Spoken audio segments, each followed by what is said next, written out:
10 a.m. Your phone buzzes. It's ChatGPT. I see your mother's birthday is in 3 days. I found a gift based on her recent interests, flowers for delivery, and a restaurant reservation for 2 near her place. Should I handle this for you? You didn't ask for this. You had actually forgotten. The AI just read your calendar and your messages with your mom. Options appear instantly in the chat. You tap, buy now. Done. Flowers are delivered at her door on time, and they are exactly the ones she loves. This is the new ChatGPT, and it's happening right now. 800 million people use ChatGPT every week. Traffic from chats to retail sites exploded 4,700% in 1 year, and retailers are waking up on this. The way you shop online is being reinvented from the ground up, and right now, there are strategic positions yet to be taken. You have no idea, but OpenAI, Google, Amazon, Visa, the biggest tech companies in the world, are fighting to control how you'll spend your money. Think about this. What happens when the AI that reads your calendar and your messages also gets to use your credit card on your behalf? How would that work? In this video, you'll discover the secret war happening right now to shape the way you buy everything, and what it actually takes for you and me to use such personal AI assistants. I'll make this very simple, but first, you need to understand what's changing inside ChatGPT. Today, with AI, like ChatGPT, you can simply type or say, "Find flower shops next to my office," and you will get 10 flower arrangements with descriptions, addresses or links, and maybe a ranking of these shops you did not even ask for. Then you select a shop, order online, or walk there. But what's truly new is this. You just have to say, "I need flowers for my mother's birthday," and wait. AI sends you a notification. Click buy now, and you're done. Like magic. ChatGPT didn't just answer a question, it acted. Here's what happened behind the scenes. It accessed your message history with your mother to understand her preferences, analyzed her age and what she typically likes, checked your purchase history to see your usual spending on gifts, scanned your calendar, birthday is in 3 days, needs fast delivery, compared 50+ flower delivery sites in seconds, filtered based on criteria you never saw, delivery speed, ratings, price range, selected the best option, pre-filled all your payment information, waited for you to tap buy now. The AI did 30 minutes of work in 10 seconds. This is the difference between GenAI and AI agents. GenAI generates content, text, images, and suggestions. AI agents take action toward a goal. It's the difference between a consultant telling you what to do and an assistant who does it for you. For the first time, AI doesn't just access information, it acts, including the most powerful action in our economy, spending money. The numbers show this is already happening. In 2024, AI traffic to retail sites was basically zero. July 2025, plus 4,700% in 1 year. 800 million ChatGPT users per week. September 29, 2025. OpenAI and Stripe launch agentic commerce protocol. October 22, 2025, OpenAI launched Atlas, an AI browser where agents can act on your behalf. Over 1 million Shopify merchants are coming to it soon. So when you click on buy now, who really made that choice? You or the algorithm that chose that specific option out of thousands of possibilities? That's where it gets messy. So let's dive in. OpenAI just launched 2 major products. First, on September 29th, they launched their agentic commerce protocol. They partnered with Stripe to let you buy directly inside ChatGPT conversations. 1 million Shopify merchants connected instantly. And just like that, ChatGPT became a shopping interface. 3 weeks later, on October 22nd, they launched Atlas Browser. It's an AI browser built on Chromium with ChatGPT embedded. It can see everything you do online, remember it, and act on it. Agent mode lets it click buttons, fill forms, and make purchases. ChatGPT became your web navigation assistant. And with that, they're moving into territory controlled by other giants. This, my friends, triggered responses from every major player in tech. Yes, payment processors knew what was coming, because OpenAI has 700 million users per week who already trust ChatGPT with their most sensitive documents. If OpenAI decides to build its own payment system tomorrow, Visa could lose hundreds of millions of customers in a few months. So Visa moved first. In April 2025, they announced AI-ready cards. These are credit cards specifically designed for AI agents to make payments on your behalf.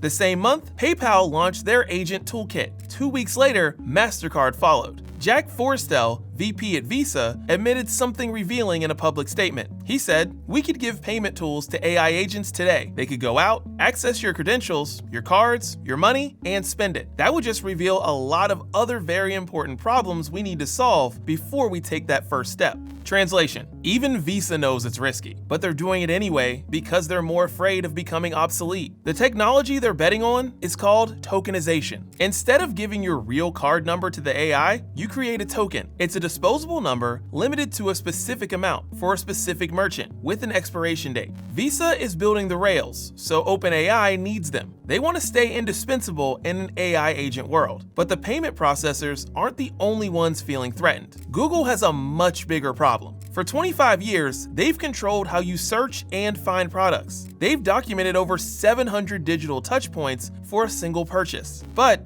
if AI agents do all of this in the background, Google's entire business model is threatened. So they entered the fight. In September 2025, Google launched AP2, their competing protocol to OpenAI's agentic commerce, same month as OpenAI's protocol. That's not a coincidence. Google wants to stay relevant. They're trying to keep you in their ecosystem before you switch entirely to ChatGPT for shopping. Meanwhile, Amazon saw an opportunity where others saw a threat. In March 2025, they started testing something called Buy For Me. Here's how it works. You're looking for a product that's not on Amazon. The agent finds it on any other website, automatically fills the form, enters your payment info, and validates the purchase. You never left the Amazon app. That's it. Amazon is sick of controlling only the inventory and delivery. They want to control the interface. Even if you're buying from a competitor, they want you doing it through their agent. So here's where we stand. 3 companies are fighting for control: OpenAI, Amazon, and Google,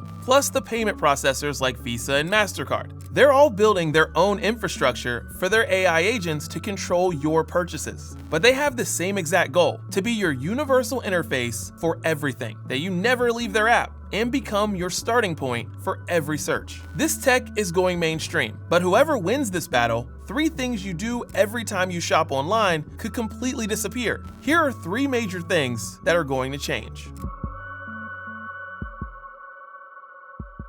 First of all, how you find stuff. Let's rewind a few years ago. Let's look at what you used to do before AI agents existed. You would open Google, type flower shops near me, then click on 5 different websites, compare prices and arrangements, read reviews, check delivery times, look for discount codes, add to cart, enter your payment details, confirm. Total time, about 30 minutes. That's what we called the customer journey. For years, companies spent billions optimizing every step. Search engine optimization, so their links are on top of the search. Beautiful product pages to make you stay. Reviews to build trust. One-click checkout to reduce friction. Every touch point was designed, measured, and optimized. Now, the agent does all of that in the background. You see none of it. You just see the final option and a buy now button. The journey disappeared. What's left is the mission accomplished. Would you let an agent buy something for you? Well, the data shows that people don't trust agents yet. In January 2025, when AI agents recommended products, people bought half as often compared to when they searched themselves. People wanted to stay in control. But by July 2025, that gap dropped to 23%. Revenue per visit increased by 84% in 6 months. The agents are learning faster than expected. So what happens to Google? What happens to all those websites competing for your attention? What happens to the entire internet infrastructure built over the last 30 years? They don't disappear overnight, but they become invisible to you. Now, let's talk about the second thing that changes: what you see. At 10 a.m., ChatGPT showed you one option for flowers, just one, out of hundreds of possible flower arrangements, shops, and prices. Why did the agent choose that one? The problem is this: e-commerce was built for human eyes. Product descriptions are written in marketing language, perfect for any occasion. Shows how much you care. Fresh and beautiful. That works for humans. We understand the emotional appeal, but AI agents don't think like humans. They need structured data and precise specifications. If you tell the agent your mother is 65, likes gardening, and prefers practical gifts, the agent needs to find products tagged with age range 60 to 70, interests, gardening, style, functional. If a website just says perfect gift for mom, the agent doesn't understand. It skips that site and goes to the competitor with better data. At 10 a.m., it didn't actually compare flower shops. It filtered them first based on criteria you never saw. Actually, you have no way to know how this specific bouquet was selected. Your favorite local flower shop, if they don't have machine-readable data, they might be invisible to the agent, even if they have better flowers, better prices, better service. None of that matters if the agent can't read their catalog. Except, if the agent takes into account that you just love that shop, let's hope it's built that way. Before, being visible meant good SEO, a beautiful website, and strong social media presence. In the future, being visible means speaking the algorithm's language. Otherwise, you risk becoming invisible. Which brings us to the third change, the most important one. Who decides your options? The agent decided which flower shops to search, all the parameters, then which price range to consider. Yes, because, by the way, the time where it will read straight into your bank account is very close. Tapping Buy Now was your only decision in the entire process. Before, you had agency. Now the critical question is, who controls that algorithm? What if Amazon becomes the agent? They could just push their products, right? In 2023, Google made around $190 billion through sponsored links. Merchants literally pay to be at the top of the list. And that's exactly what's at stake right now. With agents, you're losing the ability to see your options. So can you really say you're choosing? At BlackLine, our AI agents are already helping finance teams to handle transactions, detect anomalies, generate reports, and predict payments. But we put transparency, control, and auditability at the core of it. We believe this technology should absolutely not be a black box. Transparency about what the agent is doing, control over its decisions, ability to trace every action. But it's also a matter of privacy and security, right? Indeed, for the agent to work properly, it has to know everything about you. How much privacy are you willing to let go? Okay, you might be thinking, we already gave up our privacy years ago. Google tracks us, Facebook knows everything, Amazon has our entire purchase history. What's really different here? Fair point. Yes, we already traded privacy for convenience. That battle is over. But this isn't about privacy anymore. Here's the difference. With Google, Facebook, Amazon, they collect your data to influence you. They show you ads, they rank results, they recommend products, but you still make the decisions. With agents, you don't see the options. The agent shows you one choice. You tap Buy Now. The decision was already made before you saw anything. That's the shift. From influence to substitution, from surveillance to control. Not about privacy, but agency. About whether you're choosing or just validating. And maybe that's fine. Maybe 30 minutes saved is worth it. But here's what you should know first.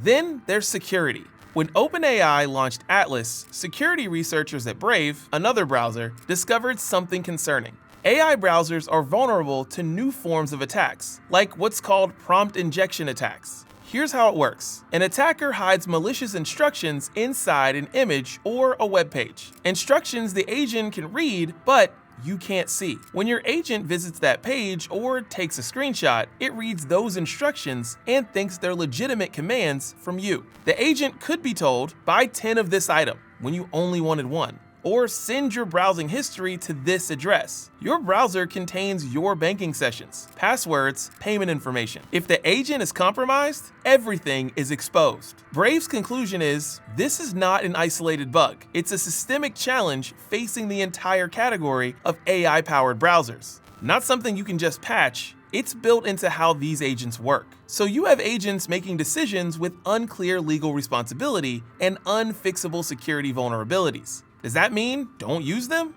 No. Every technology has risks. Your phone has vulnerabilities. Your credit card can be stolen. But when these things happen, who pays? Imagine you're delivered 10 bouquets instead of one, 500 euro instead of 50 euro. Who pays? OpenAI. Merchant's data was unclear. Stripe.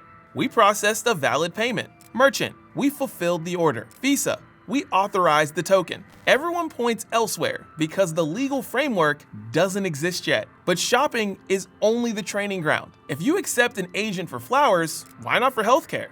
Finding doctors, choosing treatments. Why not finance and investments? Why not career? Applying to jobs, negotiating salary. Shopping is low stakes. Once people are comfortable, the same logic extends everywhere. At BlackLine, we deploy agents that automate reconciliations, match transactions, predict payment dates, areas where mistakes were visible and fixable. Now we are trusted on these tasks. Then we move toward predictive analytics that CFOs use to make capital allocation decisions. That's where the liability question becomes critical. 10 bouquets instead of one? That's a $500 problem. But what if a finance agent miscalculates and tells your CFO that customer debts due are 10 times what they should be? Your company makes decisions based on that data. You cut spending, you delay hiring, you report wrong numbers to investors. Who's liable when an AI agent makes $1 million mistake?